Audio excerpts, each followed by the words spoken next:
Hello. Hello. Here we are again. Welcome back. We are back for another episode. It is so good to see you all. This is the Fill in the Blank podcast. Life after film school. Episode 4. That's right, 004. A New Hope. Oh. It happened. It happened.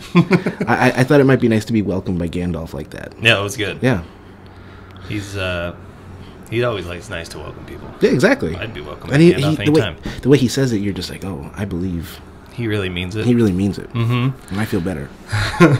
All right, so today's episode, what do we have in store? Well, let's give him a little rundown. Our topic of the day, as we told you last week, is going to be CGI. Computer-generated imagery. That's right. And all of the bounty and despair that comes along. Despair. Well, you know. And then we're getting into our segments. We're going to do tech stuff. Mm-hmm. I'm going to talk about some Final Cut Pro X. Yes. X. Then we're going to do Classics of the Cinema Animation Edition. And then new segment, Hatin is bad. Yes, because it is. Not even going to tell you what it is. No. We'll get to there. You'll find out. It's just know that it's bad. Just stick around. Yeah, don't hate. Yeah. Okay. So first, some little business to take care of up front here. Yep. So we're 3 episodes. This is our 4th episode. Right. And when we had discussions about doing a podcast, we were like, okay, we're going to do 3 episodes, then reassess the situation. We reassessed. Assessment has happened. We like it. I like it. People like it. Yeah. There's people listening. Our numbers are increasing. More people should listen, It's though. good. Yeah, tell your friends Yeah, to all of listen. them. So I think we're probably going to kind of, I don't want to commit ourselves to doing a weekly podcast, but I think it's going to kind of turn into that. Yeah, that's we'll aim for at least every 2 weeks, but maybe every week. You'll always get one every other week, like Right. you've been getting one, but hopefully a week-by-week basis. My fridge making buzzing noises. Yeah, it is. Hopefully every week we'll be able to do one. Like I foresee us being able to probably do one next week. Yeah. So unless work or our schedules get craziness, we should be able to give you one of these per week, which will be nice, and we have enough to say to sustain that anyway. So. Yeah, I think so. And other news. Well, first of all, we've got. I just checking the numbers, seeing how the podcast is doing. YouTube people, they're coming on board. Yeah. Let's get you guys over to the Facebook page. Please. Facebook.com/FITB Podcast. Come Sign on up, over there. like us. Like it, comment. We're going to start doing more of interaction there. Right, like we're going to start if we ask any sort of question during the podcast, it will then be posted on our Twitter and Facebook feeds. For comments. And then you go there and you comment, and then we can have a talk about dialogue. it in the next episode. It's a dialogue. It's a dialogue, yes. It's a conversation between us and you. And then that'll give you more reason to listen and tell your friends to listen, because you'll be like, oh, Mike. I'm on the podcast. That's right. Yeah. And that's what we want. Yeah. And then another exciting one is podcast is now on Stitcher. That's right. You can go check it out at Stitcher. Stitcher.com.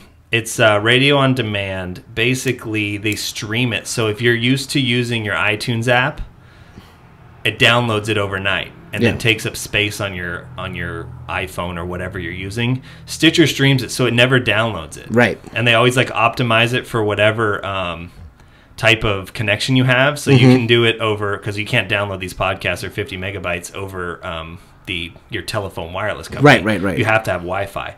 Stitcher, you can listen to on a whim on 3G on whatever. Right. It'll optimize the quality. Also, there's no syncing necessary, so you don't waste memory, which I just said. It's on iPhone, Android, and the internet's all tablets. Right. And it's free. Yeah. So check out Stitcher. Do it on Stitcher. It's good times. That helps us out too. And if you comment on it, you can there's actually social interactions on Stitcher apps. So nice. If you make comments and stuff, that helps us out too. Yeah. All we're saying is reach out and talk to us. Just reach out and talk to somebody. Mm-hmm. Just hold their hand, proverbially, across this series of tubes known as the internet. That's right. A series of tubes. That's what that senator thinks it is. I know. That's what I think it is. I don't know how it works. I hope it's a series of tubes. Also, well, at least in the comment, oh, this country's going down the tubes. Then it makes going down the internet. Now you know what tubes we're talking. Because before that, I had no idea. Yeah. What tubes? I didn't know. Where are these tubes? It's the sewers, I guess. I guess. Now it's the internet. Right. other final piece of business to get out of the way, equipment upgrade happened. Yeah, Greg's using a cool looking I got microphone. a cool looking mic that looks like an official broadcaster mic. Yeah, I'm jealous now. So I'm not on that lavalier mic, which Nope. was kind of sounding weird when I got loud. Yeah, no, you sound good now. And then... I mean, as good as you can sound. Yeah, and then we've got a new shock mount for your mic. Yep. So And a little table, podcasting table happened. So Right. we're slowly upgrading it up. yeah, you got a nice mount on yours. It's like a desk lamp type thing going on. And I have a new shock mount, so winds blow. Do whatever you can. You can't stop us. You can't shock me. Uh-huh. And if anyone's technically minded is interested, the mic I'm using now is called the MXL BCD1. So MXL is the brand. You could have made that up.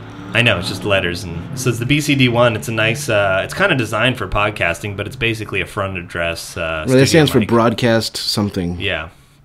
It's a good mic. XLR, we don't use any of the USB style. Broadcast dynamic microphone. There it is. You just read it on the mic. I did. Because I'd heard it before, but I just read it on the mic. So we use all XLR stuff. We don't do any USB straight to the computer. We mix it all live here. So that's why we go with those kind of mics. All right. Either way.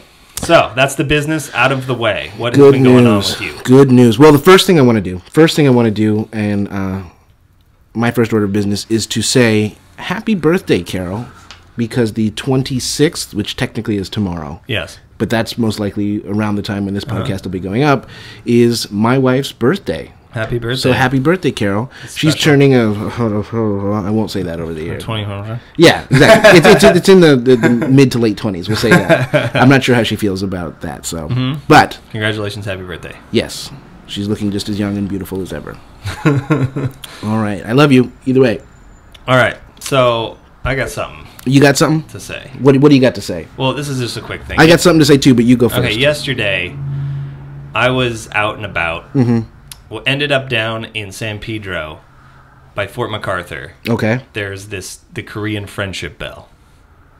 It's a huge, it's a big like pagoda thing, and there's a big, huge metal bell. Okay. That the Koreans gave us after the Korean War armistice was signed, and they're So, like, we're friends. It's right. awesome. Anyway, so there's like a nice park there, and it's Sunday, so there's like a ton of people there. It's right on like the cliffs of the ocean, so there's wind, so there's like a million people flying kites. Sure. So who's there but this crew filming a music video? No. But they're just shooting it like right in front of the bell. Okay. And now this is the point of the story. Tell me if I'm a dick. Okay. The answer is Probably yes, but go probably ahead. yes. Okay. So it's because I know just enough. I know just enough to be dangerous. Okay. So I see these guys, they're like way overdoing it with their equipment, but that's fine. I would overdo it if I had the budget too. Sure. So they're shooting right in front of the bell, and they're like making people stay away. Yeah. Now, I know for a fact that they probably have a permit because they're in LA County, and otherwise there'd be 27 squad cars there. Of course, they had to go through AIDC. Yep. But they can't technically tell you to go away because it's a public park. Right. You just have to clear out of their way. Not really. They can't really even tell you that.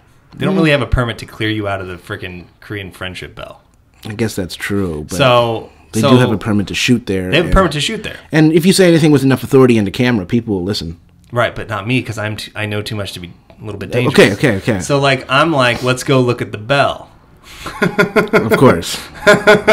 And Now, are you doing this just to be disruptive, or no? Like I kind of was like, I just came here to look at the bell. I don't want to stay here for an hour to get a look at the bell. I see. So you just want to get in there, take a look at the bell, get out of the way. So I'm not just going to be an ass. So I see they're obviously between shots. Right. And I've watched, like, we took our time and we're like, let's walk around here and like give them some time to clear out because it looks like they're maybe doing a couple shots and then they're going somewhere else. Okay. So we've been walking around for like 20 minutes and I'm like, finally, well, let's look at the bell so we can move on with our day and go somewhere else. Sure. So I wait. I'm watching on the side. Okay, I see them cut. They all stop. They're walking around doing things. So then I'm like, come on, let's go look at the bell. So we walk right up. We're on the back side of it too, the opposite side of them filming, looking at the bell. Now here comes the PA or the AD or whatever. Sure. Hey, you gotta go. Can you guys clear out of here? Like he's nice. Like I'm not. But I'm like, oh, okay, sorry. Like totally. Like I'm gonna leave. Yeah. And he's like, yeah. But then he says this, and this is what. Okay, here we go. This is where I'm like, oh God, I hate you. He goes, yeah, if you guys want to watch, you can come over here. And I'm just like, oh, how dare you presume that I give a crap about your music video shoot? Well. So now I'm like, oh no, I just wanted to look at the bell. And then he was like, oh yeah, well, yeah, we're going to be gone in like 10 minutes. Then I just acted like all super sad, like I couldn't look at the bell. And then walked away. Now, am I a dick for that? I don't think so. Okay. I was waiting for the dick moment. That was it. I just felt like I want to look at the bell. I waited until you weren't doing a shot. You were waiting till in between shots. Yeah. They were when he taking asked you to move, 15 minutes between shots. Right. When he asked you to moved. move, you moved. But then he had to presume though that I was there to watch his music video shoot. I was trying to secretly loiter and sneak peek around the side of the bell. And that made you upset. And get in a shot. And I'm like, I don't care about your shoot. Yeah, but you didn't do anything about that. You didn't tell him to, No, because I'm not go going to hell fight somebody. Well, right. So maybe you were a dick in thought. Yeah, but not in I let him know in that I was deed. there to see the bell, not his video. You were a dick in thought, but not in deed. A dick indeed. All right. So okay, that's I just my wanted verdict. to check because sometimes you see him shooting, and like I want to be nice because sometimes I'm shooting stuff. Well, sure. So I obviously was going to move, and I wasn't going to jump in the middle of his shot. But Right. See, now that's what I was expecting. Oh, no. That you were just like, I'm not F gonna be these that guys, guy. I'm going in. No, because it looked hilarious. Because that would be a dick move. It looked like some sort of. I think it was maybe Banda. Oh. It was like futuristic mariachis. I was like, this looks like a fantastic video. Why are they? And they were in front of the Korean bell, so it made no sense. So I thought it was going to be great. All right. But I just didn't like the presumption that I wanted to watch your video. That's what I was there for. Yeah, well. There's a giant friendship bell. There's only one in the world. Giant friendship bell, and you think I'm here to see you. That's what it was. So, anyways. Okay, so the verdict I would say is maybe he was kind of a self-centered dick. Yeah. Did you see that coming? No. Okay. Yeah. I saw a commercial this week, and it's been running for a little while. Okay. But it really, I can't take it anymore.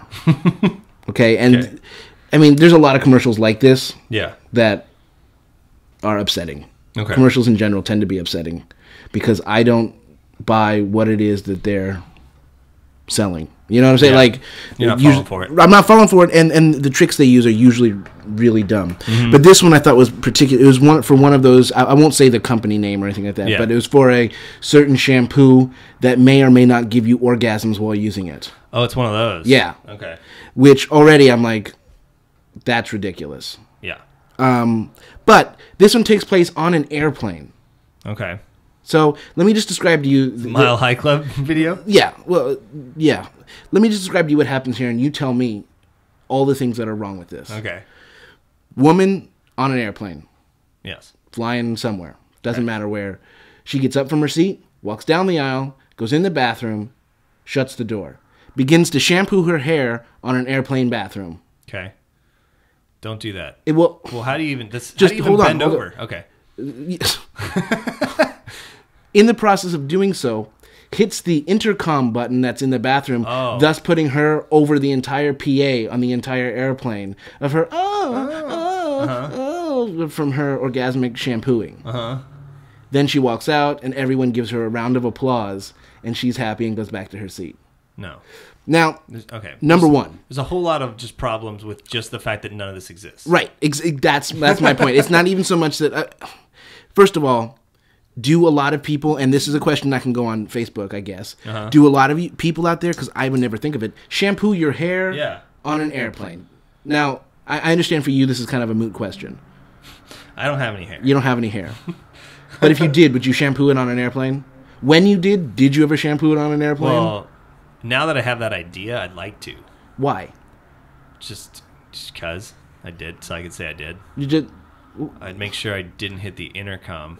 Okay, well, we're going to get to that in just a second. But I would never shampoo my hair on an airplane. I would shampoo my hair after an airplane flight. Perhaps. Yeah. But I'm just thinking, that bathroom is very small to begin with. You don't have a lot of wiggle room. The sink is like the size of my hand. Right. So the idea that you're somehow going to cover your hair in water... And this woman has, of course, long, beautiful... So, ask any woman who has to shampoo her hair. That's a lot of hair to shampoo. And she came out, and it was, like, blow-dried and, like, everything. Like, of course. Obviously, it was going to look fantastic. I understand that. But this is what upsets me about commercials. Okay. That makes no sense. Now, let's get to the real problem here. Okay. Which is the intercom button in the bathroom that puts you over the entire PA system of the entire airplane. Those are everywhere. They're nowhere. They're nowhere. Right.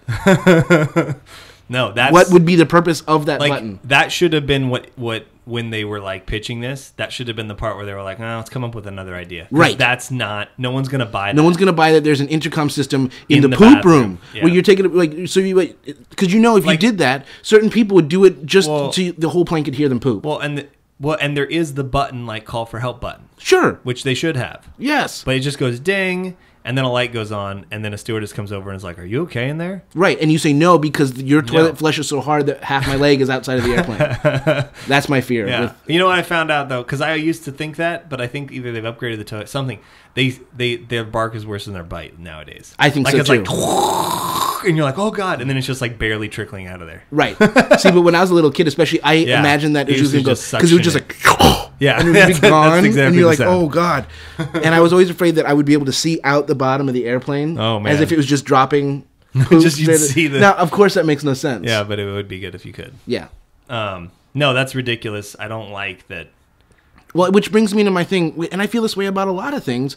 Who is sitting in a boardroom somewhere going, I like this, let's do it. I'm going to spend a lot of money on this. Mm-hmm. And it has to go through a number of people. You know how it works. It's not like one guy comes up with the idea and then shoots the whole commercial and then they put it on the air before anybody knows. No, it has to go through like 80 people. I just made it, guys. I'm sorry. Did you... Oh, crap. I didn't let them weigh in. Right. It's already done. It's already done. It aired yesterday. It aired. That never happens. It has to go through like 80 people who all have to go, yes, that's funny. I like this. Yeah. Now, I understand sometimes you get a camel as a horse built by committee. Yeah. Thing going on. Right, but any number of people in that committee could have been like, well, I just flew to this meeting, and there was no intercom button in the airplane bathroom. Right. Now, maybe it was a whole committee of people who are like, I travel a lot, and yes, I shampoo my hair all the time in the bathroom. Yeah, maybe. I don't know. No, it's bad. It's just a bad. It's like it's just bad. It's a bad premise all around. Like it's a bad premise all around. It's bad from beginning to end, and I think it's lazy. It's lazy. It would be better if she's doing it in like prison. Whoa. Well, because because then they actually have sinks that you could like wash your hair. Greg's a big fan of late night Showtime. No, what? She just wanted to have nice hair in prison. That's a better premise than I'm going to watch in this airplane. The prison, of all the places you could have chosen, you chose prison? I started a sentence that I couldn't finish. All right, but I mean, my mouth was writing checks that my brain couldn't cash. But your brain went to prison? I was like, quick, say something, Greg. Quick, come on. And prison was what came out because I was looking for an unlikely place to have lovely flowing hair. Right. And I was like, prison is the first one that I could think of. What about going through a car wash? Down that path. Stick your head out? Yeah, like in a convertible. You go through the car wash in a convertible. And you get out the shampoo. Right. Has that not happened already? I don't know. If it hasn't, it should have. It should have. Yeah. Just because that could be sexy. Yeah. I mean, because that's really what they want. They wanted like their shampoo will make you feel sexy, like everything else. Yeah. Carl's Jr. hamburgers will make you feel sexy. That's so gross. Those are so. Those are the worst. I think whoever's in charge of Carl's, and I'm saying their company on whoever's in charge of Carl's Jr.'s advertising campaigns, go to hell. You are the worst. You are the worst. It's probably like an entire like marketing firm. I'm just saying it's either degrading to women like Sterling or Cooper, disgusting. Draper Price. Yeah. Except for it's like just Sterling. All right. This is obviously going to be a TV themed segment here, but so have you seen this Bible show? Yes. Okay, I think it's over now, or there's one more week. Maybe it would probably make more sense if it ended on Easter, and I bet you it does. I bet you it does. It's so upsetting. It's not good. All I hear about is how great it is. It's not good. And then I watch it, and I'm like, this is one of the worst shows ever. Yeah. Like, it's really not well made at all. Right. Like, it looks good, but the acting is so bad, and the script is so bad. Right. It's slightly better made than the 12 Apocalypses of Christmas. Oh, that was great. Right. Yeah. But at least that one, I knew what I was signing up for. This one is trying to be regal and, Well, yeah, and it's self-important. Like, and that's fine. I mean, it's about. I get what they're doing. I'm not opposed to the idea of the show of the Bible epic. No, like making the entire Bible into a semi-historical, semi-dramatic reenactment for the History Channel. That sounds cool. Like that sounds like something they should do. But anyways, it's really badly acted and really badly written. Yeah. Like, it's so bad. Yeah. Now, here's the part that I find comically ironical. There's a show after the Bible Ironical? Yeah, I made that up. Okay. There's a show that comes after called The Vikings. Fantastic. And it's got Gabriel Byrne. Yeah. and it's a great show. Like, I love the Vikings because like, and that one, like, for some reason I'm like, I wish this was every show on the History Channel, because they find ways to like kind of really manhandle in historical facts into their narrative. Oh, really? Like, they're like, this is how oh crap, we got to tell people how Vikings navigated. And they're like, well, let's just put him on the ship and have him explain to the other Vikings how he's going to navigate. And I'm like, I love that. I don't care, because I want to learn as well. It's a History Channel. Right. So it's like super violent and like stylized, and like it's actually is well written, and you can actually see it because they actually have actors that you watch and be like, I know that guy, I know that guy. Right. And the Bible does not have that. No. But anyways, it's funny because the Vikings, all they do is like try and find churches or monasteries and burn them down. Come inside and take all the gold and silver cups and crosses, and then all the people inside are like, "Why are you doing this? Why, like, in the name of the Lord?" And they're like, "I don't know who you're talking about. We pray to Odin and Thor. Like, we're just gonna take your stuff and kill you." Right. And it cracks me up that that's what they have following the Bible. Well, yeah. Yeah. I don't know, it really is the self-importance of the Bible show that I find off-putting. It's super over the top. Right. Great stories. Yeah. Told heavy-handed. Very, that's what it is. Yeah. It's heavy-handed. And it's like, well, let me watch it. Let me just watch it. Let me just tell me the story and let me decide how much I want to hand it. Hand it. Right. Yeah. That doesn't sound right. I made up this word the other day. Overneath. Overneath? Yeah. I like it. It's like in the middle is what it means. Because it's... You just need to stay overneath everything. Yeah. You know? Be the bigger man. Yeah, be the bigger man. Just stay overneath them all. Anyways, that's a completely unrelated side. So what you're saying then is that you personally feel that the Bible miniseries, if it was more overneath, would be more enjoyable. Yeah. I like that. Yeah. Okay, one more quick thing. Sure.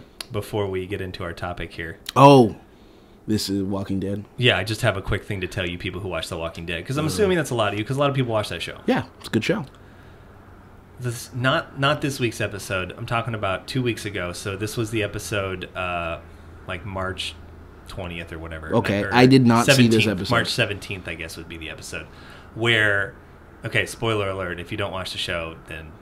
I didn't see it, but spoil it anyway. Yeah. Anyways, Andrea's like running from the governor. Okay. And literally, I timed it. There's 20 minutes in the middle of the show where she like is running from him. He's chasing her in her car. She's on foot. She runs into a town, goes into like a warehouse. There's 20 minutes of him stalking her through a warehouse, and then it's over. Now, when they go into the warehouse, he's chasing her. When they leave the warehouse, he's chasing her. So I don't understand why 20 minutes of a 40-minute show was a complete waste of time, because nothing changed. She went into the warehouse, he was chasing her. She left the warehouse 20 minutes later. I didn't think this show was 24. I thought that maybe something important or plot or they'd find something in the warehouse or... Character or plot, any of that could have happened. No. It was literally just 20 minutes of a waste of my time. That's terrible. And they kept building it up like she's going to kill the governor in here, and I was like, it wouldn't have been wasted if you killed the governor. Right. But she didn't. Did she even try? Yeah, she tried to, and then they were like, ooh, is he going to die? Go to commercial. And then they came back, and she's like, I made it back to Rick, and he just tackles her, and you're like, well, that was a waste of 20 minutes. She didn't even get back to Rick. So that's a problem that I'm starting to have more and more with that show. Is there's been 4 episodes in a row where they were like, next episode we're going to meet with the governor, and they've yet to meet with the governor. Oh, so they're starting to drag it. I dislike that in shows. I just don't like. Just have stuff happen, you guys. If the show has to end after season 4 because you ran out of material, then it ends after season 4. Yeah. Do 4 good seasons, not 8. Yeah. Take a Battlestar Galactica page. Yes, please. Battlestar Galactica was the best. When you don't have any more story to tell, it's over. And some could argue that Battlestar maybe went on about 8 episodes too long. It may have, but for the most part of its run, something happened every episode, and you were like, is that it? Did that actually happened? And they were like, yep, that happened. Mm-hmm. Now we have to deal with that. Next episode, they're going to talk about it. And my argument for that would be, if you let stuff like that happen, more story ideas will come to you because now you have that to contend with. Yeah. Like, that just happened. Maybe a new story idea will present itself. Yeah, maybe so. Yeah. All right, you got anything else before we get into our topic here? No, I think we should go ahead and move on to our topic. Okay. Next week, we'll talk. I had one about high-heeled sneakers, which... Okay. Don't know what those are, but I want to. No, you do know what those are. Do I? Yeah. Okay. Okay. Take a high top sneaker. Now make it high heeled. I've never seen that. I've seen it all over the place, I don't and it's understand disgusting. It's not right. Yeah. All right. Either way, moving on. Time for the topic of the day. Boy, we got your topic today. Topic today to tell you. Topic of All the right. day. Topic of the day. It is CGI, as we've told you. CGI. Computer generated imagery. Used for special effects in movies. Yeah, since the mid to early 90s. Right. So let's give people, just in case they're not up on it, or they were born... Or just from our perspective of it, I guess. Yeah, well, I was just going to say, because there's hopefully a lot of people who are in film school right now are listening to this. Yeah. Chances are, if you're in film school right now, you do not know of a world without CGI. Well, that's true. You know? It's true. But when we were little kids growing up watching movies, a lot of our favorite movies growing up, let's say Close Encounters of the Third Kind, Yeah. Raiders of the Lost Ark, Yeah. a lot of these, Star Wars, Yeah. no CGI. No. And yes, there was a time, young children, before Star Wars had CGI in it. I know they all do now, but that did not No, always that's used to be fine. true. Everybody knows that. If you've seen Star Wars, you've seen the original Star Wars, let's be honest. No, a lot of people have seen the new ones with all the special editions. Yeah, but they haven't... Oh. But there's a lot of not CGI in the special editions. It's not like they redid every shot. No, but there is CGI now. Yeah. There was a time when there was none. Yeah. Okay. I think That- I well, think it's clear. yeah. Well, it's clear now because I said it. I think it was known. All right. I'm just right. I'm covering the Just bases. covering all the bases. Yes. Okay. I don't want to assume Yes. things so people are lost. Yeah. But yeah, so we obviously in the past, 20 years we say now? Yeah, I guess 20. Because Jurassic It's Park like was 93. 94. Yeah, 93, 94. So, I mean, excluding things like Tron and some of those. right, but Tron was not CGI. No, that's true. It wasn't. No. And then what you have to exclude is the first use of CGI, which is Star Trek II: The Wrath of Khan. Oh, that's true. The Genesis effect. project And was that's what, 82? Yeah. So, okay, excluding that because it was for like one sequence. Right, and then there were little things like Yeah. that young Sherlock Holmes had that stained glass dude who jumped Yeah. out of the... So they were attempts. But even in 89, Indiana Jones and The Last Crusade, there's no CGI. Right, no. Like We're talking about when it comes into major usage. There's things... Jurassic Park's kind the of original really Pixar short was computer generated, and Yeah. that was in the late 80s and stuff like that. But we're talking about when it comes into common usage. Yeah. And I I think believe... Jurassic Park's probably the best. Yes, because that was where they had... That for was a long- where all the filmmakers were like, oh, I should use this. I Right. can and I should. And that was one where they started production on that film thinking that they were going to do it stop motion, Yeah. like the Tauntauns in Star Wars. And right then, CGI had advanced to a point where they're like, Let's try this. Let's try this. Yeah. And it blew people's minds. Yes. Of course, nowadays, It's everywhere. it's the main mode of filmmaking. Now we have whole movies like, say, a Tintin Or Avatar. well, yeah, those are just those aren't entirely. Right, but they're... Tintin is, but not by the Avatar. by our Yeah, they youth's are. definition of animated films, technically Avatar should be an animated film. Except there actually is live action. There is live action, elements. but remember there was a percentage when we were growing To up. me, Avatar. But you already know how I feel about this movie. Avatar and The Life of Pi have almost the same amount of CGI. Right. Okay, but they should probably both be considered animated films. Yeah. Like Yeah. Well, definitely. Well, Tintin was, and I'm glad. Tintin was fantastic. But it was considered animated. right. And have all the Zemeckis ones, are those considered animated? Yes. Okay, good. Like they should be. Christmas Carol and Yeah, and- Polar Express Yeah, and and Beowulf and... yeah, Beowulf. Okay. Bullseye. That guy's in the Vikings, by the way. Is he? Yeah, the guy who plays Bullseye in the 13th Warrior.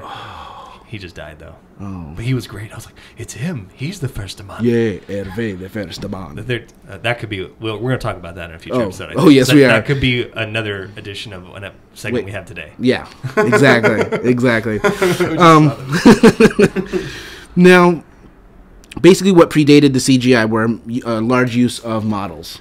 Yeah, models. And they were doing keying. It was obviously a lot of keying going Right on. now, to this point, there were computers involved with these models because they used computers. Motion control rigs. Correct. Yeah. Motion control. But So the these computer are would- like super. They're not modeling on a computer. They're just programming simple Correct. commands. Yeah. Right. So the camera moves here, and then the computer will duplicate that move when shooting the model, so that Yeah. it makes sure that when you do your matches compositing the later thing, on, yeah. it matches up. As you've heard in previous ones, we won't get too deep into like this. that. I'm a big fan of the models. Now, let me ask you this: do you think that we're big fans of that style? Like, and I would put Return of the Jedi up against almost any of today's movies. I would say too. It looks better, but is that because that's what we grew up? Is it a nostalgia thing, or are we actually like, no, it actually looks better? To me, that has more, like, especially like spaceships have more weight. I'm going to argue that Starship Enterprise. I'm willing to accept that certain things, like I love the movie Jaws. Yeah. That shark looks like crap.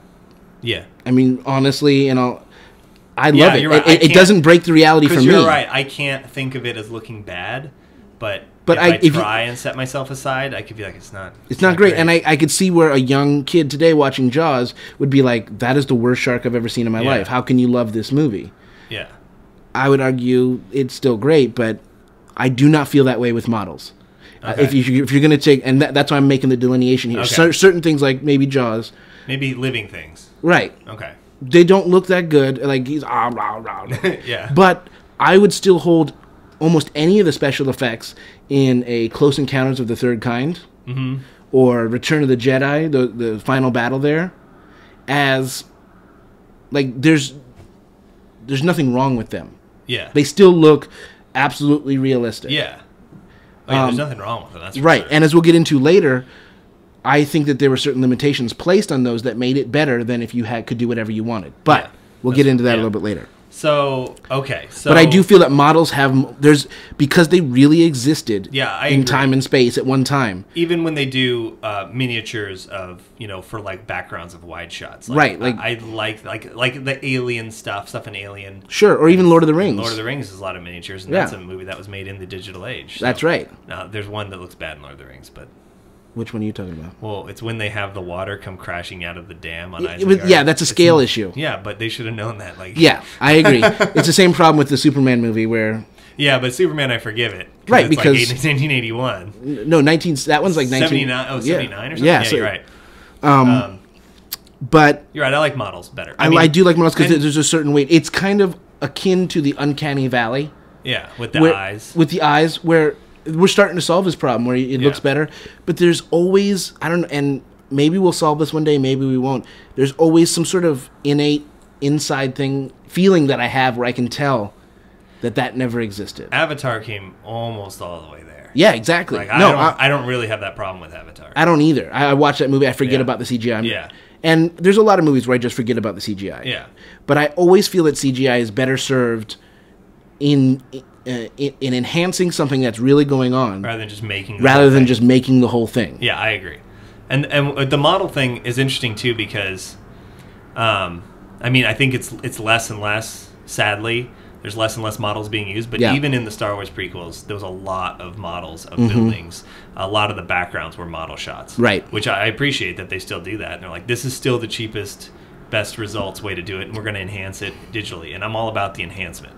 Right. See, digitally enhancing a model is, to me, the best of both worlds. Adding, atmospheric elements. Right, or little people walking on the model, things like that.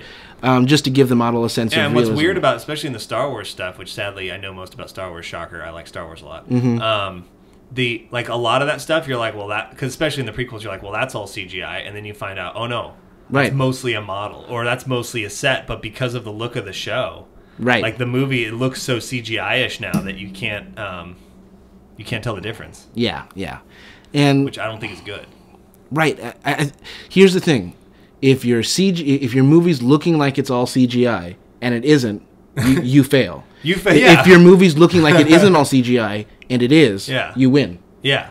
That's the litmus test. What about like the stylized, like Sky Captain in the World of Tomorrow? It depends on how you use it. I feel like he should have just thrown his blur filter, but then shot as much real as he could have. Right. But, the point of that was like he did it all by himself. So that's one thing. Right. But you also have things like the 300, or the Watchmen.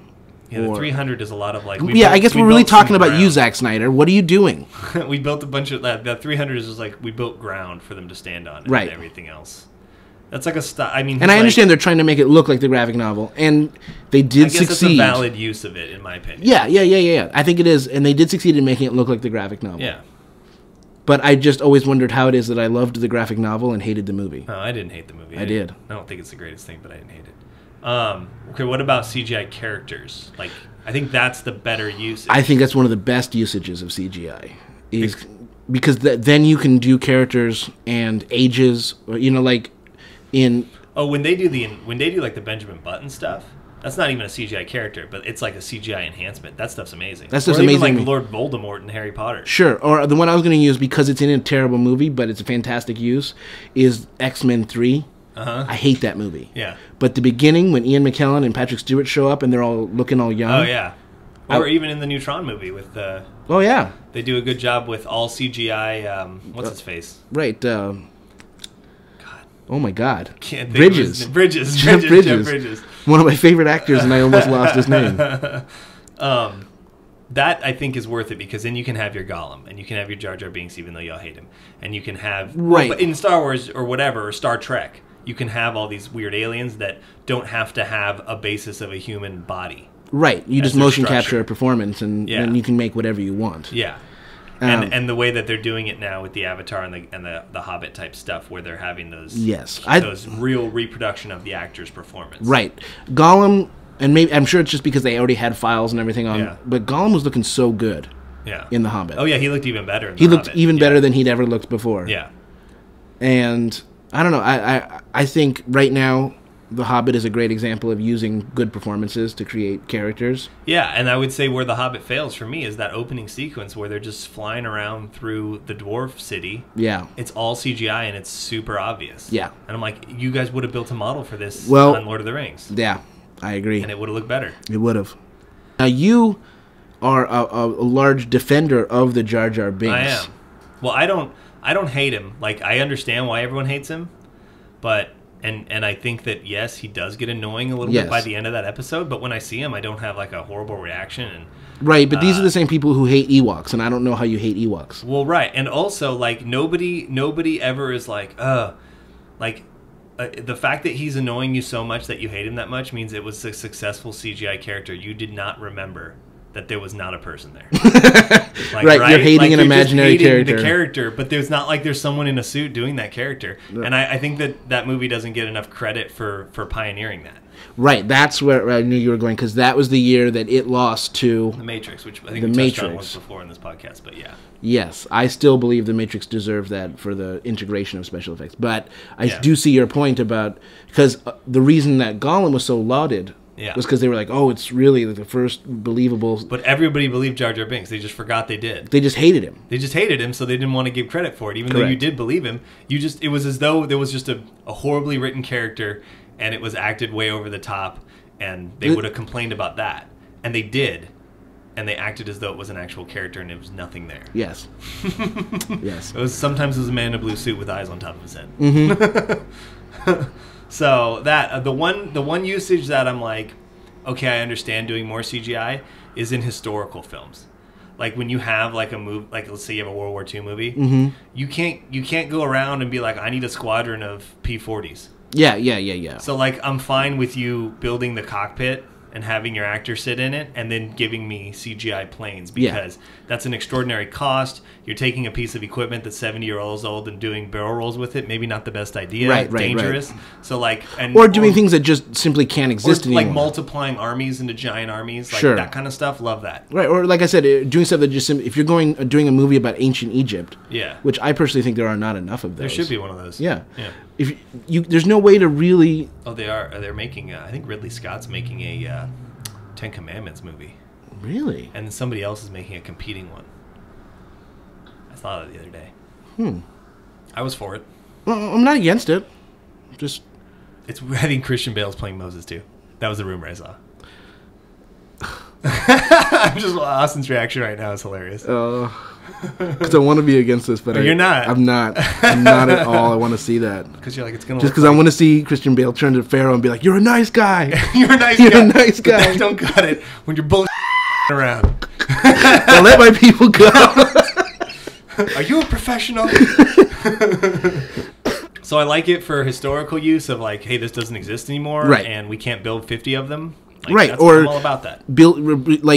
One of the shots that I always hold up is, oh, really? You don't think CGI can be unnoticeable, go back and watch Pearl Harbor. Yeah, I said it. Go watch Pearl Harbor. Yeah. It's a good movie. Whatever you think is, like, there's going to be stuff where you're like, well, that's CGI, and you're going to be wrong. Yeah, you're wrong. That's a real airplane actually flying through the sky. There's a effects reel that they did to submit that for the Academy Awards. That's a fantastic thing where they show you the plates before and after, and there's some stuff during the big airplane dogfight that happens after the bombing, where you're like, oh, that plane flying through the buildings. That plane can't fly through those buildings. It's CGI. It's the opposite. The plane's real. The buildings are CGI. Correct. And you would not know it. Yeah. So they did fly the plane there. They just added the buildings later. Yeah, and there's some really cool stuff like that's when I love CGI. Yeah, and to me, and honestly, that's when I forget about it most, is actually, I mean, it's great to use it for a character if you have that motivation. Right. But when I notice it least is when it's a set extension, or when it's like that, when it's correct. Like, oh, it's a building in the background that we just made taller, or that wasn't there, that we needed. It's you know, it's the police. It's the police. It's the police. No, but...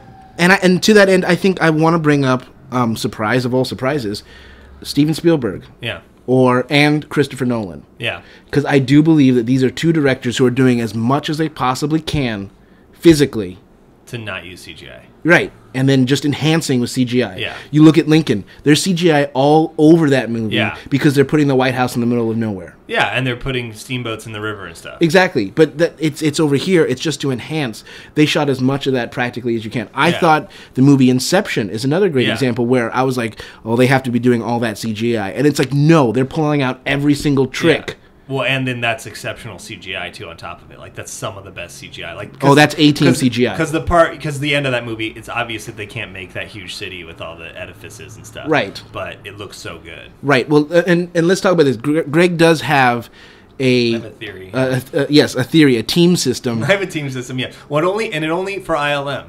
Yeah. Like I feel like the other houses, they have their one team. Like Weta has the Weta team.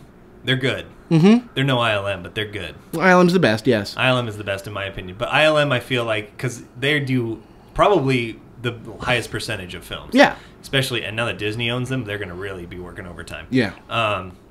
But I feel like they have the A-team, which they reserve for Steven Spielberg and George Lucas and Transformers. And Michael Bay, because Michael Bay effects guys love Michael Bay. He works really well with them. Just like the military loves Michael Bay. The military loves him too. Yeah. And they should. Like they get the A-team, and then you get your Harry Potters, which is really like the Golden B Compasses, who get like the B, C, D team. Yeah, yeah, and that's. But then for some reason, those are the ones that always win Academy Awards, and I don't understand it. Yeah, I don't get it either. They're like Harry Potter, and I was like, but those were not like, the best. The best was the time Harry Potter won Best Visual Effects for the episode, the movie where they had like the big maze and the dragon, and I was like, that's just the dragon from that other dragon movie. Like, it was literally, they just took the dragon from Reign of Fire and were like, here, it's now in Harry Potter. And they're like, that dragon was great. I was like, it's the same dragon. It even has like the little drooly things that drool the fiery spit. Right. No, I'm not sure why that happens. But yeah. So from an actor's perspective. From an actor's perspective. Where are you at with CGI? I think CGI could easily... I'm not worried. Okay. I think CGI could turn out to be the greatest thing that ever happened to actors. Now, I know that there's a lot of talk about, with all these CGI characters, we're not going to need actors anymore. Well, I would hope that after seeing things like Avatar and seeing things like Tintin and that the best use of these CGI, everybody's realizing that it's using an actor's performance to create something that couldn't possibly exist. And it's economical, because now you're not having to have this animator sit there and perfect this thing and go through 9 revisions of a cheek twitch, because he can literally, and I'm not trying to say CGI artists just copy stuff. That's not what I'm saying at all. They're definitely highly skilled artists. Absolutely. But to be able to reference the performance and even have a scan in of the performance where all they have to do is go, this didn't transition in right, let me just tweak it. Right. Saves so much time on these movies that are 900% CGI. Exactly. And I think by now, hopefully, we realize that the best CGI performances are really good performances from actors.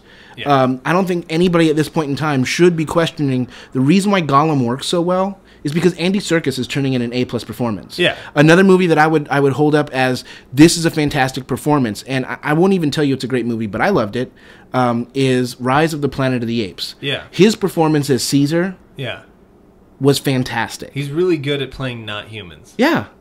especially primates. And he was the best part of that whole movie. That's really the reason to watch that movie, is to watch all the apes interact with each other, because they got actors to play all the different apes. Yeah. And I think actors as a group should try to embrace this, because what it could mean is no matter how old Meryl Streep gets, she can still play young people, or blue people, or monkey people, or it really frees up an actor's range where up until now, if you looked a certain way, you got cast in those roles. That may be something that it'll never go away, but it will be diminished, I believe, in the future, because we can make you look like whatever we want. Right.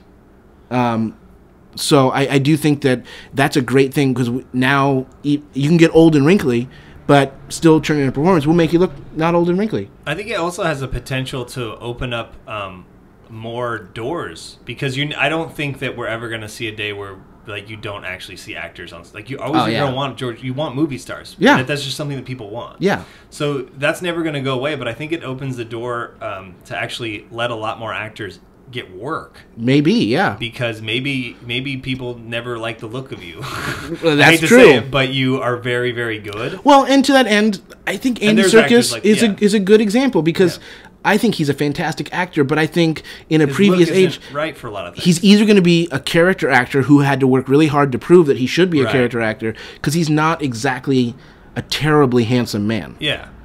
Now, I think he'd be a great character actor. He might have gotten used, but he's never going to be a big star. Versus now, he's King Kong. He's Gollum. He works all the time. And he's one of the most highly paid actors around, and he deserves to be. He's very, very good. But I do think it's because he tapped into something that was brand new. But I think that's a door for that could be a new. I mean, it's not right now, but I think in the coming years that could be a doorway for a lot of aspiring actors. For ugly people, yeah, ugly people go this way. If you're that good, then because there's a ton of really, really good ugly people out there. Well, and a lot of I them know are that sounds. No, I mean, there's a lot of them. I mean, they need ugly people too. Sometimes, but they always have to play ugly people. Clint Howard. Yeah, he's a good ugly guy. He's really good. But he's been working since he was a child. Yeah, that's true. He wasn't though. He was like the cutest kid ever, and then you're like, no, he was kind of an ugly child. You ever see him in the Corbomite Maneuver? Star Trek episode? Like, what's the one where he's like? They picked him because he was an odd-looking kid.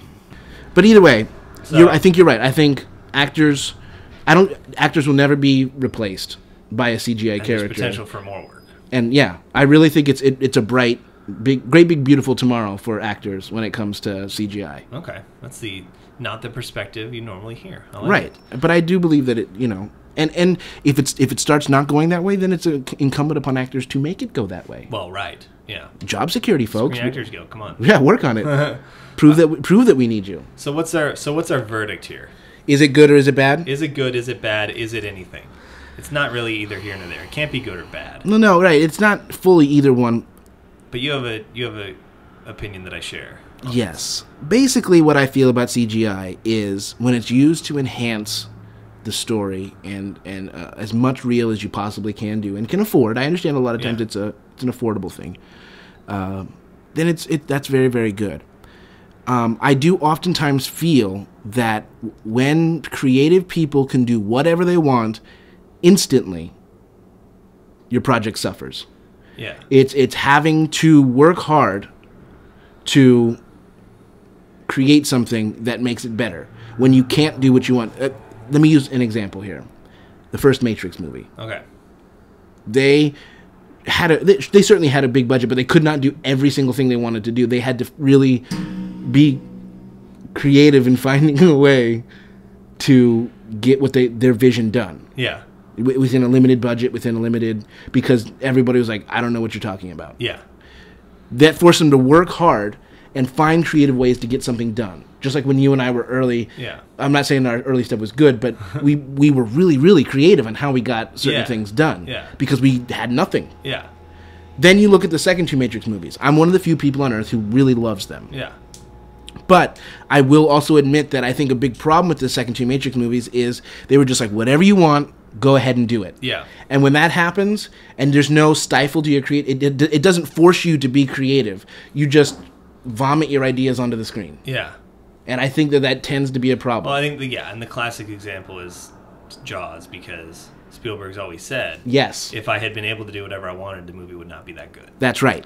And I think that maybe that's what you're getting at, that's where we're at now. Absolutely. Is they can do whatever they want, and the movies are suffering because of it. Right, because it's just... There's a loss of creativity. Right, it doesn't force you to figure out the best way to tell the story.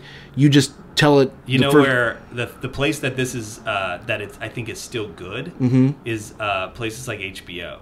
Yes. Because if you watch the Game of Thrones, if you've read the books, there's just epic scenes, and they're on a budget. Yeah. And it's a huge budget, but it's for 10 hours of programming. Right. So they really find creative ways to avoid showing certain things, or pick and choose what they're going to show and how they're going to show it, or maybe we'll just show it from this person's viewpoint because they didn't see that much of it. Stuff like that. And I think that is part of what makes that show great. Yes. Is that you do feel like you're watching the books, but if you read the books, you're like, oh, where was this giant battle? Right.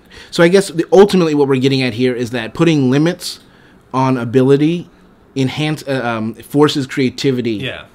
Versus being able to do whatever you want to do may not always result in the most creativity. And there's always exceptions to everything. Of course. Like there's people who... Of course.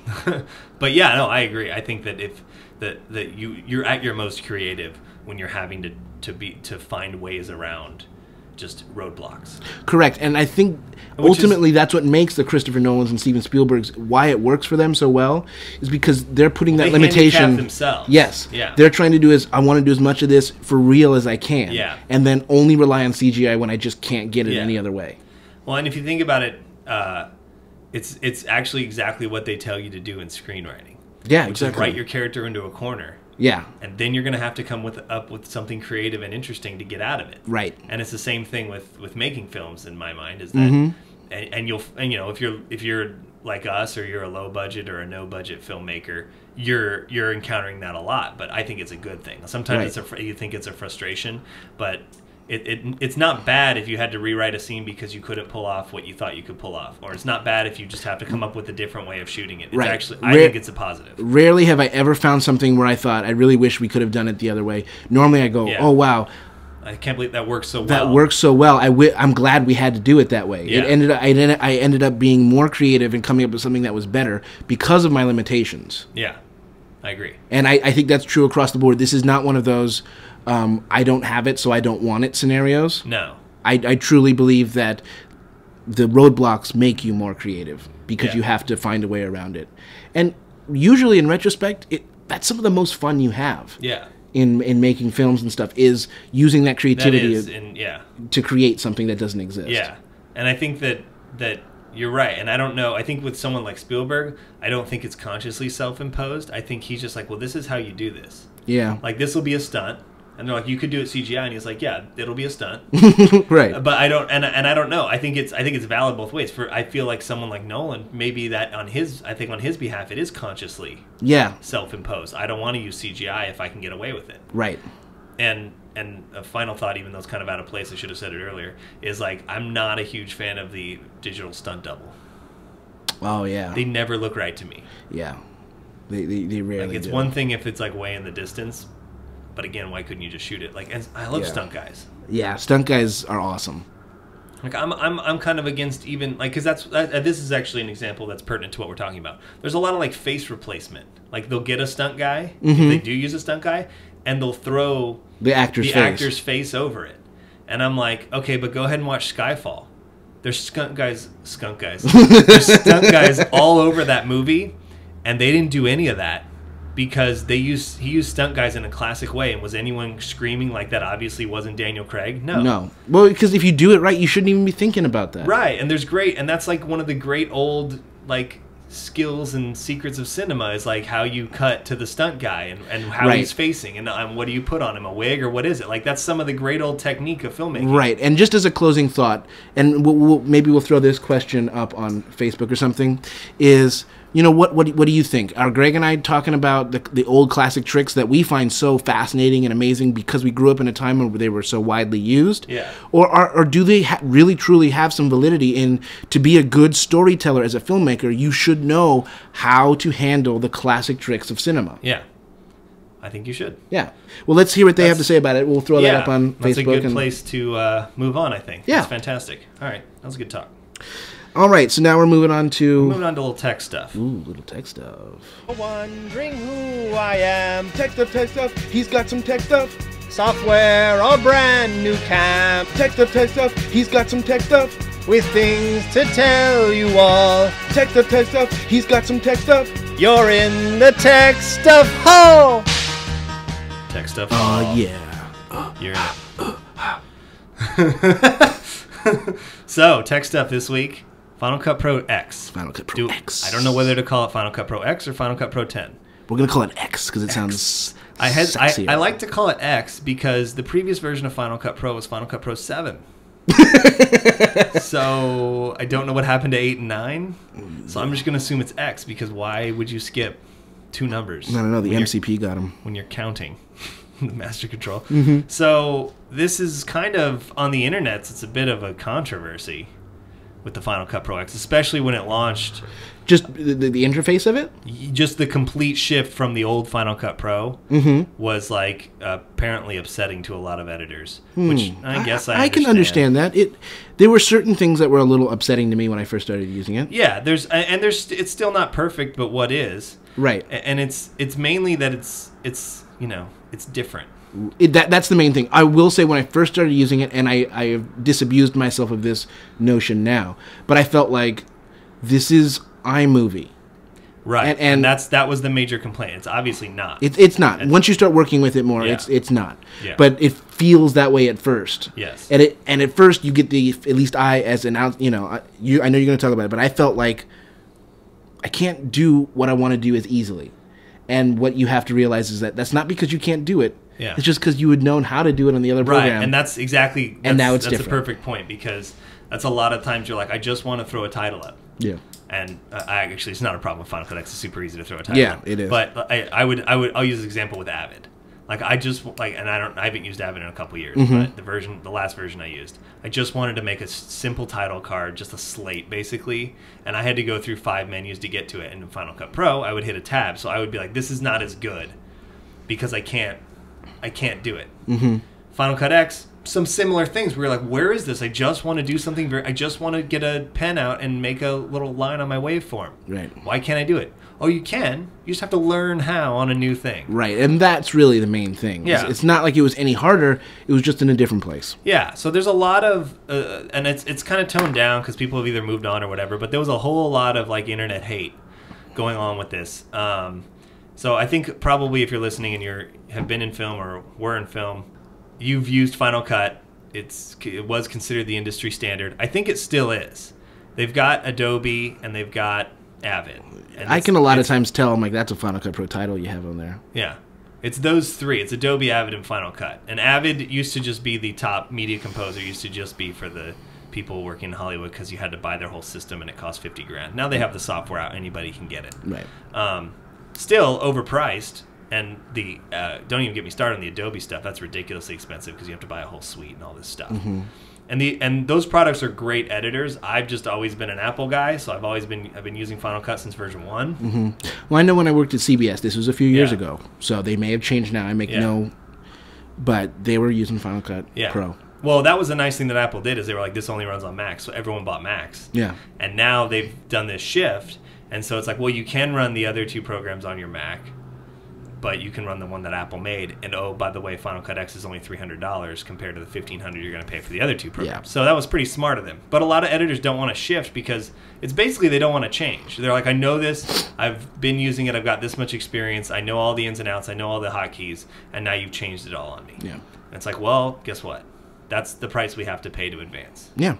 I'll keep it somewhat brief just so, because I'll probably touch on Final Cuts and stuff again in the future. But one of the main things I wanted to say in defense of Final Cut X. Okay, in defense. Well, number one, you don't have to render ever. Right, I know. Which is something that like is kind of a joke with editors. It's like, oh, rendering. And the old Final Cut, it was like, put this dissolve on, render it, okay, I'll be back. Right. Well, let me just do this. Okay, I'm going to go get lunch, and when I come back, it'll be done rendering. Right. So, for those of you who don't know, rendering is basically when your computer is building the footage. It's processing it to a point where you put an effect on it or something, it has to process every frame. Because it can show you like a preview of what it's going to look like, but for it to actually be done, it has to build that. Yeah. So that's fantastic. It renders in the background. So anytime your mouse isn't moving, it's doing a little rendering, and it previews everything live. So you can move on and keep editing, and then go to dinner and let it just sit there, or keep editing. So that's one thing that's just, it speeds up your workflow. Here's the thing that I think there's a lot of features in this version that are kind of like enhance. There's an enhance button. There's a auto color correct. There's a lot of these things that editors are used to sitting there and playing with the numbers and the dials to get the match perfect. And this version has the ability to just hit a button, and it does it pretty darn good. Right. And sometimes it's all you need, and sometimes you need to tweak it a little bit. And people are scared of that because it's too easy. Yeah, I have noticed that. People in our profession, I'm guilty of this myself. When things start getting too easy, it's like, there's something wrong. I'm not doing it right. Or either that, or I don't like that anybody could do this. Yes. That is something I have felt, I have just that because you problem Instagram too. does not mean you're a photographer. No. Things like that. I have that problem too, but I think you figure out very quickly that, okay, first of all, if you really want to use the potential of these kind of software, you do have to know what you're doing. Yeah. And secondly, you actually have to know how to edit. Well, and quite frankly, as just kind of a final thought on from my part on Final Cut Pro X is, it's just smart business. Yeah. Because they basically did it so that if you know nothing, you can begin to use this program. Sure. If you know a lot, then there's a deep, deep amount of things that you can do. Has, and by now they've done a lot of updates. It's basically has all the abilities that Final Cut 7 has. Exactly. You may have to dig around for them a little bit, but they're there. I think that what they're trying to do, and are for the most part successful in, is creating a very deep program that anybody from the initiate all the way through the veteran can use. Yeah. And use. Yeah. Then it's just a matter of taking the time. And so, like, what I do is I have both versions on my system, and that's just a smart thing to do. And I think most people who are on 7 who don't like 10, go ahead and get it. It's $300. You can write it off or whatever, or get your business to pay for it. Get it and just start using it. When you get that little project that's not, that isn't going to require the high detail, it's not for broadcast or whatever, use Final Cut 10. And it might take you an hour longer this time. Right. But you'll learn something, and you just kind of slowly need to transition over to it because they're not making 7 anymore. So if you like using that, if you don't want to switch to Adobe or Avid, which is me, you need to learn it. And it's just getting better. And this whole idea that Apple is dropping their support of the Pro thing, I think that's not true. I don't think you put the kind of money and effort they had to put in to make that program if you're doing that. Like I said, I think it's still very, very deep program that pros will be able to find things and use things and make things happen in that grandma cannot. Yeah. But now grandma can use it too. Yeah. Which from Final Cut's perspective is only a bonus. Yeah. And the other thing that Apple likes to do that people don't like is they like to tell you how you're going to do things. They like to be like, listen, DVDs they're in the past. So they don't give you the ability to make DVDs. They're just like, oh, no, you're going to export this to a movie, and then you're going to stream it, or you're going to upload it to the internet or whatever. And you're like, no, I'm not. I'm still going to make a DVD. So keep your DVD programs around. Yeah. Because you are, but they like to, so people don't like that because they take away some of those kind of features, and it's like, okay, ultimately, are they probably right? Yes. They're ahead of their time. Again, this is a piece of software. They're pushing for something because because it's in their best interest. Yeah, I think this. I think that is where we're headed. Yeah. I think the software's ahead. I think everything's ahead. So. Yeah, and that's what I do. When I have something that I need to do quickly, I use 7. But when I have something any other time that I don't need to just try and use 10. I do. Yeah, me too. So I just wanted to give a little 2 cents. I think I'll probably come back in the future, especially if you guys want me to, and kind of get into a detail of the comparison between 7 and 10, or I could compare any of the other programs. But I'm a proponent of 10. If you haven't tried it because you read bad stuff on the internet, I think almost all the complaints that were initially out there have been addressed in the program.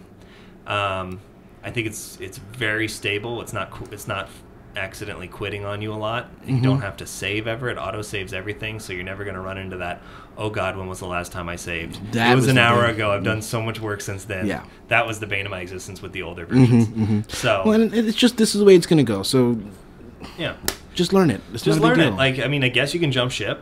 If you're already on the ship, you can jump it, or you can just learn something new, which is going to be beneficial because now you know 2 different editors. And it's not bad. It's just new. That's all. All right. Let's move on to the classics of the cinema. Now jingle enhanced. New jingle. Classics classics of the cinema. All right. Oh my gosh. I know. You ready for this? All right. So classics of the cinema this week. Animation edition. Oh, Yeah. classic animation. Classic animation. It's actually slightly two-parted because as with any animation, I'm a big proponent of if you're going to watch an animated film, you should get a short that comes beforehand. Okay. So we'll start with the short. The short that I'm recommending to you this is Betty Boop's Snow White.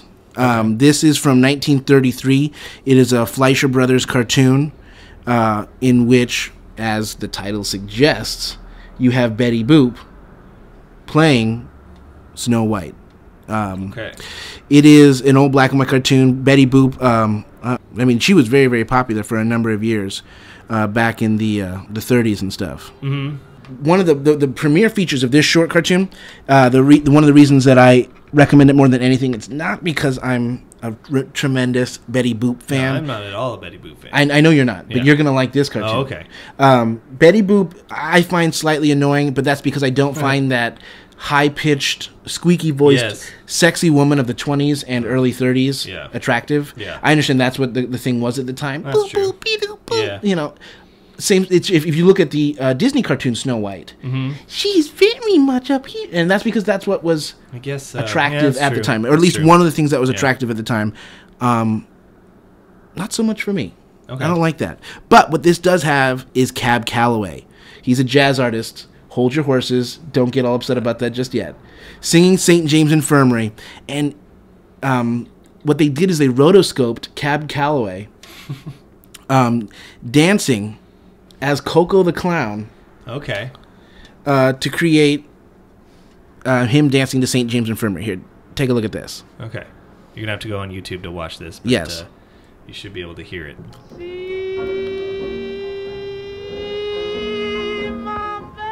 Oh, this is famous. I've seen. Yes, this is before. a classic piece of cinema. Yeah. So he's rotoscoped. Yes. Okay. And you can kind of tell because he does this little dance, and it's way more detailed than it would normally Yeah. be. He's just dancing. He's down just the street. dancing it up, singing St. James Infirmary, and it's by far the best Betty Boop cartoon. Okay. And as you just brought up, a very much a classic, groundbreaking piece of animation, Yeah. and kind of trippy. Yeah. Yeah. It's very surreal. Yes, it's very surreal, and using animation for, in the best way that you can use animation. Yeah. Huh. So Okay. yeah, I say So that's a good classic short. yes. If you haven't checked that out before, And are we doing a Fleischer theme here? we are doing a Fleischer Okay, theme so, here. because obviously there's a million classic Disney shorts. Oh well, sure. I that's mean, a I could Fleischer. I could do a whole show just Yeah. on Disney.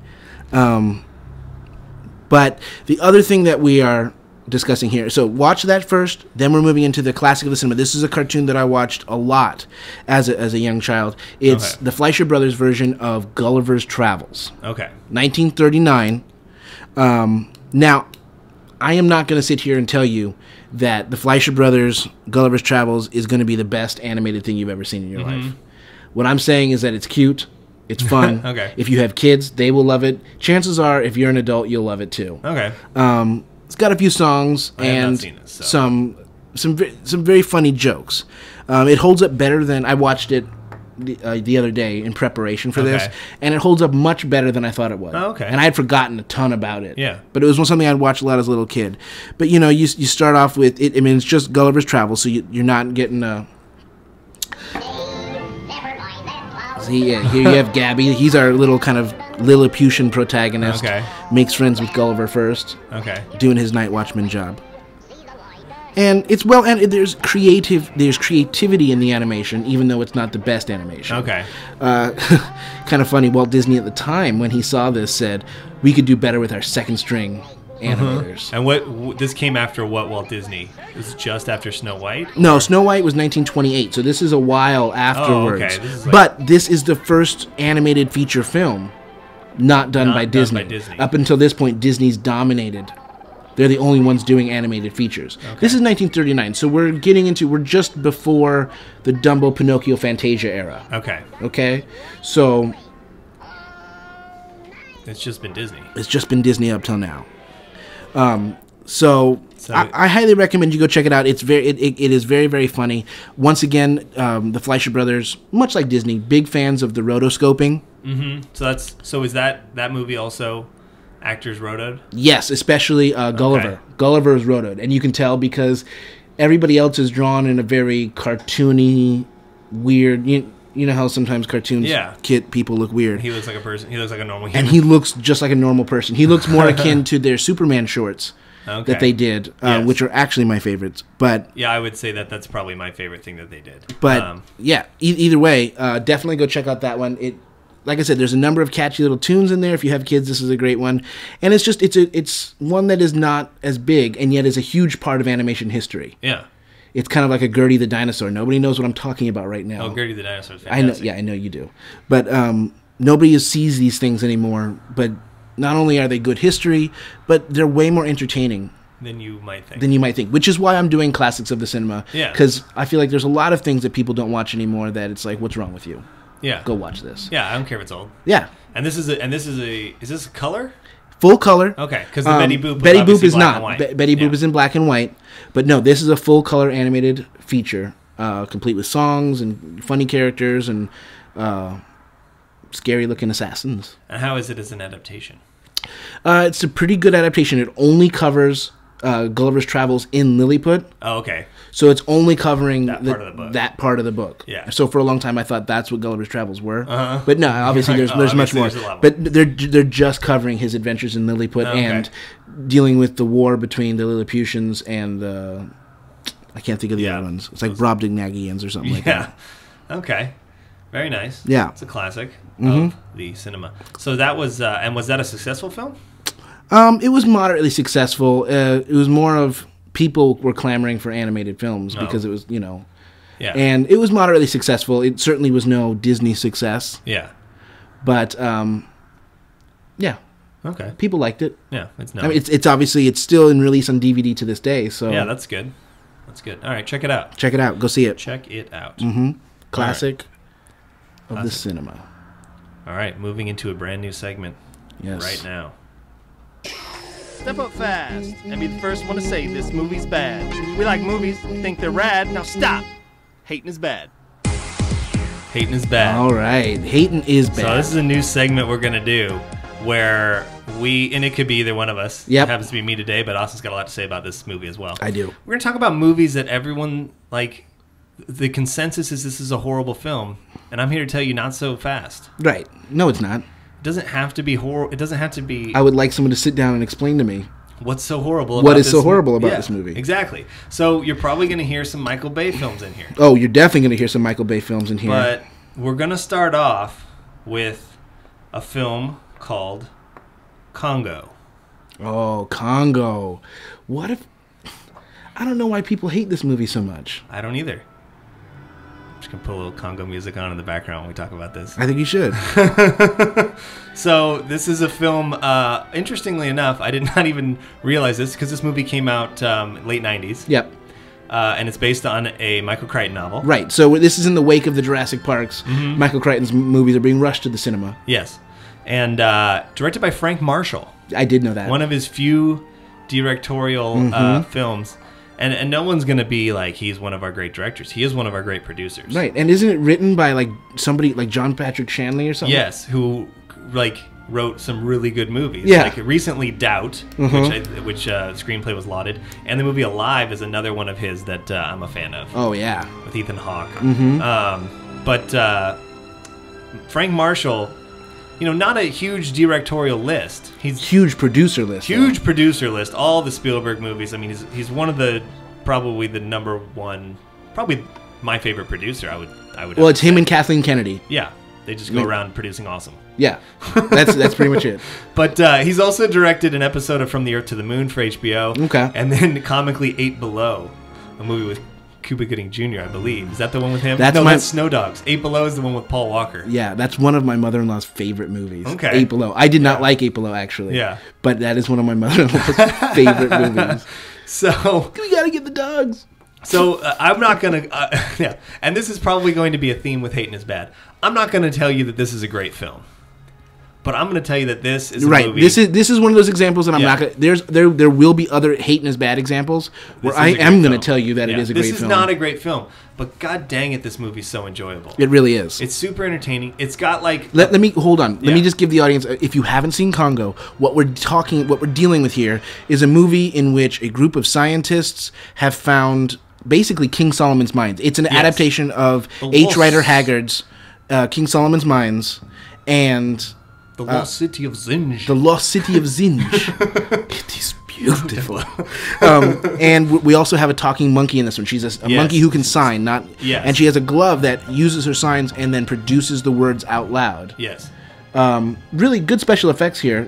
For the time, they're great, and I'm okay with them. I mean, it gets a little bit weird with the lasers at the end. Sure. So what? And then there's evil gorillas. It's like a science fiction-y type thing. It's great. It's an adventure movie. Yeah. It's volcanoes and stuff. It's like a journey through the jungle. Right. Now this is a cast that you're going to be like, those people are all in this movie. Yeah. Laura Linney is the star. She's fantastic. Tim Curry in one of my favorite roles that he's ever done. Oh, Tim Curry is so good. He plays Mr. Homolka. Yeah, Herkima Hermolka. And he's a Russian, and so it's him putting on his Russian accent and talking about smiling throughout the whole movie. He's just super happy. He's like the guy who funds the expedition. Right. Ernie Hudson, fantastic. He's so good. He is someone who should be on a working actor segment. Yes, a lot of these are working actors. Yes. Then interestingly enough, Grant Heslov. Right, I know. He doesn't do a lot of acting these days. He does a lot of writing and producing with George Clooney. Yeah, but I remember him in this movie because that is him. Because he comes falling down the steps with his his liver being pulled out by the silver apes. Yeah, and then we'll get to my favorite performance in this in a minute. The main reason to watch this movie is this one man's performance. But before I get to that, so I went and just looked up real quickly, like, how was this movie reviewed? Mm-hmm. Not good. But guess who liked it? Our friend Roger Ebert. Well, of course Roger Ebert liked it. Roger Ebert pretty much said, this is an entertaining, funny movie. It's not great, but listen, if you're just looking for pure escapism, and like that's really what movies were made for in the first place. Yeah. Go see The Congo. Like he was like, yeah. He gave it like 3 stars, I think. Right. See, that's why I like Roger Ebert as a reviewer. He doesn't feel it's his job to tear apart why a movie isn't good, although he can certainly tell you. Mm-hmm. But he also, at the end of it, goes, look, as a reviewer, if this is what you're looking for, you will like it. If you're expecting this, you will not. Yeah. Yeah. And that's what I look for in a reviewer. He gives you the respect of being like, if you just want to go watch some great stuff that's fun to watch and super roller coaster ride, then you're going to like this. That's what a reviewer's job is. It's not to tell me what I should and should not like. It's to tell me what this movie is about. And if that's what I'm looking for, then I will probably enjoy it or not. Yeah, I don't feel like this is one that needs to go down in the annals of film and be... It's not going to be in the Library of Congress. No, it's not. Although, there is one performance that should be... That should be. And that's by my friend Delroy Lindo, who I think needs to be a working actor segment. Yeah, yes. That's a must. We will be doing a working actor segment. Yes. But he has one scene and he steals the entire movie. The whole movie. He plays like this Zimbabwe like basically a dictator warlord guy who's they're trying to get into Zimbabwe where the Congo is.